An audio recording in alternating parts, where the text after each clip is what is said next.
వెండితెర దిగ్గజం మధుబాల జీవిత చరిత్ర వెండితెరపై రాబోతుంది. ఈ ప్రతిష్టాత్మక బయోపిక్ లో మధుబాల పాత్రను పోషించే అరుదైన అవకాశం ఇటీవలే దురంధర్ సిరీస్ లో దేశవ్యాప్తంగా గుర్తింపు పొందిన యువనటి సారా అర్జున్ దక్కించుకుంది. ఈ చిత్రాన్ని దిగ్గజ దర్శకుడు సంజయ్ లీలా బన్సాలి నిర్మిస్తుండగా డార్లింగ్ ఫేమ్ జస్మిత్ కే రన్ దర్శకత్వం వహిస్తున్నారు. చిన్న వయసులోనే టీవీ ప్రకటనలో కెరియర్ ప్రారంభించిన సారా అర్జున్ 6 ఏళ్ల వయసులో విక్రమ్ సరసన నాన్న సినిమాతో బాలనటిగా అందరినీ ఆకట్టుకుంది.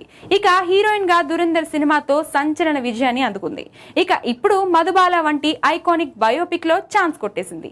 నిజానికి ఈ బయోపిక్ కోసం మొదట పలువురు స్టార్ హీరోయిన్ల పేరు పరిశీలించారు. కానీ చివరకు సారా అర్జున్ అయితేనే మధుబాల పాత్రకు పూర్తి న్యాయం చేయగలదని సంజయ్ లీలా బన్సాలి భావిస్తున్నట్లు తెలుస్తుంది. ప్రస్తుతం ఈ సినిమాకు సంబంధించిన ప్రీ ప్రొడక్షన్ పనులు శరవేగంగా జరుగుతున్నాయి.